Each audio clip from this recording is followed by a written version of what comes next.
Bonsoir et bienvenue dans cette nouvelle édition d'Info Soirée. On y va pour le sommaire. Cri de détresse de Marjorie, violentée par son ex-époux. Grande désillusion pour cette Mauricienne installée en Suisse depuis 5 ans. La quadragénaire veut regagner sa terre natale avec ses 2 enfants. Elle sollicite l'intervention des autorités pour que ses enfants puissent récupérer leur passeport mauricien. Le malheur frappe à nouveau la famille Séraphine. Conséquence, 3 enfants se retrouvent sans père ni mère. Ces adolescents se battent pour réussir afin d'honorer la mémoire de leurs parents décédés. Témoignage dans cette édition. Une panne de moteur contraint le MV Stéphanos battant pavillon portugais à rester stationnaire pendant près de 12 heures au large de Maïbo. Le mouvement de ce vraquier qui revenait du Brésil a intrigué les autorités. C'est aux petites heures ce matin que le navire cargo a pu reprendre sa route initiale. Le projet de loi sur la contribution sociale généralisée, une bombe à retardement selon Xavier-Luc Duval. Le leader de l'opposition accuse le gouvernement d'avoir mené la population en bateau sur la réforme de la pension. La plateforme de l'espoir était face à la presse ce matin. Le jardinage et le confinement font bon ménage, nous dira Ravi Ramnot à la fin de cette édition. Il y a 5 ans, elle voulait partir en Suisse pour commencer une nouvelle vie. Mais Marjorie, 46 ans, originaire de Bambou, a vite déchanté lorsque son époux, de nationalité suisse, a commencé à devenir violent. Pour sa propre sécurité et celle de ses 2 enfants âgés de 7 et 5 ans, elle s'est séparée de son mari. Et c'est là que sa descente aux enfers a démarré. S'en est suivie une lutte acharnée pour obtenir la garde de ses enfants. Accusée d'être inapte d'élever ses enfants par son ex-mari, elle est placée sous observation dans une institution durant 14 jours où les médecins ont finalement certifié qu'elle est saine d'esprit et qu'elle peut s'occuper seule de ses enfants. Son objectif à présent, regagner sa terre natale, mais sans les passeports de ses enfants, elle ne pourra revenir à Maurice. Marjorie lance un appel ainsi aux autorités pour lui venir en aide. Pour ma séparation avec mon mari, il influence les enfants pour pas retourner contre moi. Après, cette fois, il devient ses enfants est complètement sous. Mais là, je commence à aller à l'autorité qui, ça ne va pas. Même la loi, ça ne va pas prendre action contre lui. Et tellement que m'a dit, après, il va tuer les mois 30. Ça ne va pas prendre aucune action contre lui. Qu'est-ce qu'il fait? Je ne prends pas le passeport de nos enfants, les gars. Nos garçons qui ont 4 ans, moi, je dis à maman qui fait mon gars douleur. Moi-même, je pose ma question, mais qui est passé première fois, deuxième fois? Je me dis, je téléphone que je été avant, pour ma séparation, qui me fait d'autres connaître qui mes enfants, parce que je suis dans la famille, je suis rien ici, qui mes enfants, ils fait complainte, c'est la deuxième fois qu'il est fini avec douleur après qu'il est rentré avec ce papa. Je pouvais faire un appel pour l'autorité mauricienne, aide-moi dans sa situation-là, guide pour mes enfants, parce que mes enfants abusés sexuels, là, mes enfants, cette situation psychologique brisée. Destin cruel pour Shannon, Shane et Loïc Séraphine, âgés de 14, 15 et 17 ans respectivement. Cette fratrie a perdu leur père Gilbert Séraphine mercredi dernier dans un accident de travail sur un chantier de construction à Fic-en-Flac. Un drame survenu 2 ans après que leur mère Cindy a été terrassée par un cancer du sein. Ces habitants de résidence Trèfle-Rosil disent vouloir se battre et réussir dans leurs études afin de rendre hommage aux efforts de leurs parents. Candy Antoine est allé à leur rencontre hier.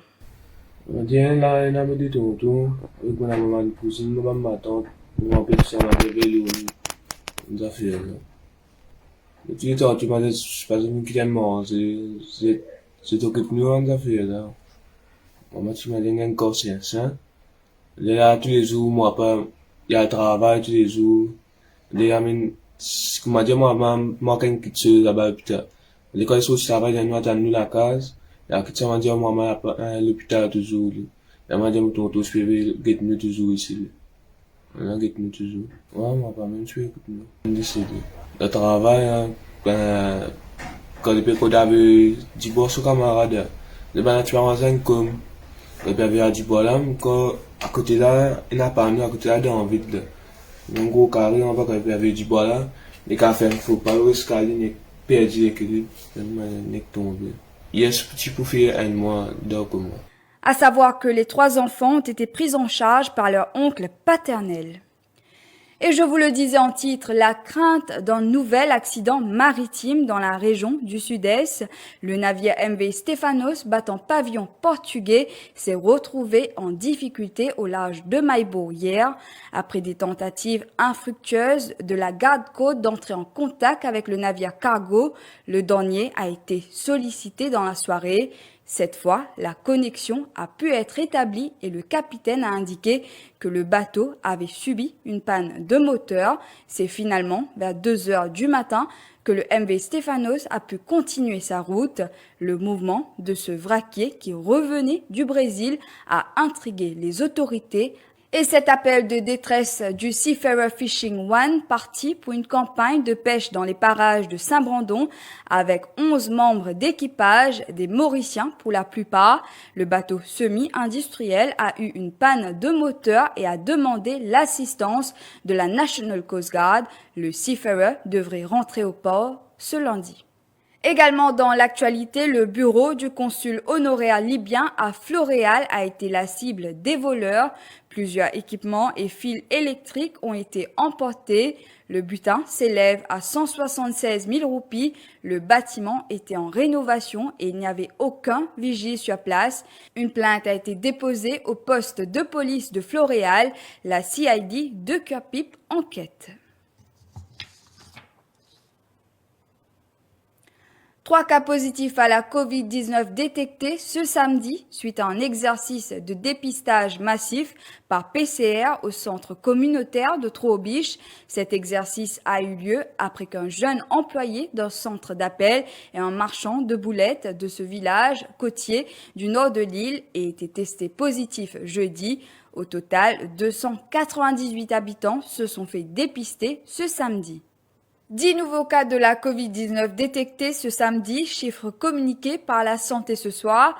7 cas ont été recensés dans des COVID-19 Testing Centers. 3 cas enregistrés grâce aux exercices de contact tracing en cours. Le nombre de cas actifs passe à 651. La suite de ce journal après la pub. Et je vous le disais au sommaire, le projet de loi sur la contribution sociale généralisée était au centre de la conférence de presse de la plateforme de l'espoir ce matin. Pour le leader de l'opposition, Xavier Luc Duval, il s'agit d'une bombe à retardement. Cette taxe sera imposée sur la population qui, dit-il, a été menée en bateau concernant la réforme de la pension.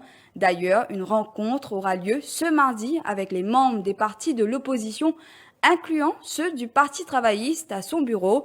Xavier Luc Duval, des propos recueillis par Ruth Radjessar. Ça bill law social contribution sociale généralisée, par un autre mot, ça bombe à retardement là, peut présenter et avec l'intention que le gouvernement vote directement ce mardi.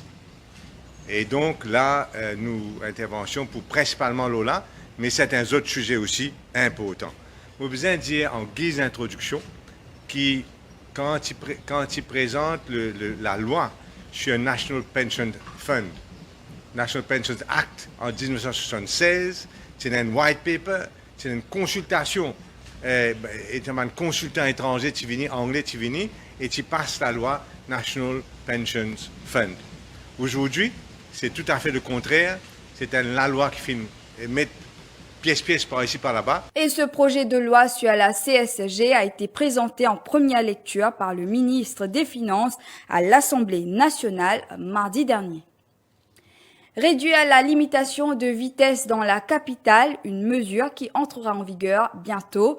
Des travaux d'aménagement sont actuellement effectués, a annoncé le ministre du Transport Alain Ganou. Il intervenait lors d'une cérémonie de remise de prix à la municipalité de Port-Louis ce matin. Il précise que la vitesse a été fixée à 40 km par heure à la rue Popénécy, La Bourdonnais, Vaussy-Pougnier, entrée Casto, tandis que sur la route latérale, la vitesse maximale sera de 30 km par heure. Ce concept sera aussi étendu à d'autres régions telles que Goodlands et Flack, a fait savoir Alan Ganou, qui insiste sur l'importance de sensibiliser les automobilistes. Sa décision que le ministère du Transport prend pour imposer sa limite de la vitesse dans la ville, à commencer par nos capitales pour lui, et qui nous peut étendre après, dans un deuxième temps, à un grand village. C'est une décision, ce n'est pas nous qui l'inventons ça. Nous peut inspirer nous de la directive des Nations Unies, qui aujourd'hui, parce que trop beaucoup de dégâts peuvent continuer causés par un accident sur la route, et ce concept-là a été initié donc par les Nations Unies et nous peut suivre une directive. En d'autres mots, ce que nous peut faire, nous peut imposer la vitesse de 40 km dans la route principale de la ville et la route latérale de pour 30 km à l'heure. Alors nous pouvons sélecter la route et nous pouvons mettre un panneau qui pour indiquer à un chauffeur qu'il n'a pas le droit de dépasser 40 km dans la route là. Là pour lui, nous tout connaissons que c'est une grande la route là, d'entre Casto, Popéné, si la route, le chemin la Bourdonnais, etc., etc. Et après, quand nous finissons pour lui, nous parlons de les autres. À J-6 de la cérémonie d'ouverture des Jeux Olympiques de Tokyo, nos sportifs s'envoleront demain à destination de la capitale du Japon pour vivre le rêve olympique et défendre les couleurs mauriciennes dans leurs sports respectifs jusqu'au 8 août prochain. Les 7 à prendre part aux compétitions dans 6 différentes disciplines sont les boxeurs Richard Nocolin et Mervyn Claire, l'haltérophile Royla René-Vossou, le badiste Julien Paul, le judoka Rémi Feuillet et les nageurs Mathieu Marquet et la benjamine Alicia Cochon. Alors qu'un cas positif à la Covid-19 a été détecté dans le village olympique, nos sportifs affichent la confiance et affirment qu'ils donneront le meilleur d'eux-mêmes. C'est ma deuxième participation aux Jeux Olympiques. Mon premier, c'était au Brésil. Quand je termine 8e, là, mon objectif fait mieux que 4 ans de cela. Me donne-moi tous les moyens positivement. Là, c'est la ligne droite, donc m'oublier ce qui me passait, m'oublier Covid derrière moi. Donc, mon seul objectif, représente mon pays fièrement. Allez, Maurice. J'ai fait 2 mois et demi de stage au Danemark qui s'est très bien passé. J'ai beaucoup de sparring de très haut niveau et je pense être au milieu de ma forme pour me donner au maximum à Tokyo. J'espère vraiment faire de bons matchs et vraiment prendre cette expérience de vie pour améliorer mon badminton et surtout apprendre beaucoup de choses. Et c'est sûr qu'il y a une crainte aussi avec la Covid et j'espère vraiment que les Jeux se passeront sans aucun problème, sans aucun cas Covid. Je suis très excité et j'espère vraiment que ça sera comme dans mes rêves. En tout cas, je suis un boxeur, j'aime moi pour me perdre, moi pour me gagner, pour donner le meilleur de moi-même, pour faire une meilleure performance de moi. Et ça passe sous sa casse, mais nous sommes venus. L'objectif à Tokyo, ce sera un podium? Exactement. L'objectif c'est un podium par exemple, on fait que quand on aller, nous allons pour nos objectifs, nous allons pour nos buts. Et maintenant, nous faisons une compétition, tout de même, il reste une compétition, nous attendons arrêt de la compétition, nous qui passé, mais moi, je m'appelle avec un esprit fort, vraiment fort, et j'espère retourner avec une médaille. Avec le premier confinement, le jardinage est devenu tendance. Ravi Ramnot a découvert sa passion pour le jardinage pendant cette période. Habitant Médine Camp de Masque, il travaille comme laboratory assistant au SSR Medical College depuis 21 ans. Après le boulot, il se fait en devoir de consacrer 1 heure par jour dans son petit potager. Premier, nous devons faire nos plans. Un plan rectangle. Nous nettoyons le plan là. Nous tirons tout le rose, le lait qui est dans le plan là. Nous finissons tout ça. Après, nous passons un râteau. Le plan, nous égale la terre là. Et après, qui nous commence à mettre le plan. Le plan, ça nous met normalement, on servait un bâton beau pour faire un trou. Après, nous mettons un plan. Alors, dans un plan, on peut mettre 100 tonnes pouces. Quand on finit de mettre tout le plan, après, on arroser. Après, tous les jours, on arroser tous les jours, comme ça. Écologie pour terminer, la transition écologique est aujourd'hui un impératif et non plus un choix, appel lancé par la doctoresse Laurence Forgerama, consultante en développement durable. Elle affirme d'ailleurs que la décennie 2020-2030 est une décennie d'action pour la planète.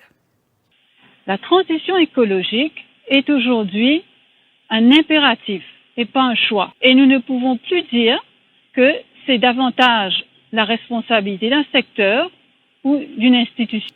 C'est la responsabilité de tout le monde, là où nous opérons, par exemple dans notre famille, dans notre travail, dans nos entreprises, notre cercle d'amis et tout le monde que nous côtoyons, d'opérer ce changement vers un mode plus respectueux de la nature. Les Nations Unies nous envoient un message clair aujourd'hui. La décennie 2020-2030 est une décennie d'action pour la planète. Nous devons œuvrer pour la restauration de notre planète. Par exemple, restaurer la biodiversité, arrêter la pollution, devenir carbone neutral dans nos activités, favoriser l'écotourisme. Voilà, nous sommes arrivés à la fin de cette édition. Merci d'avoir été des nôtres. Bonne soirée à vous.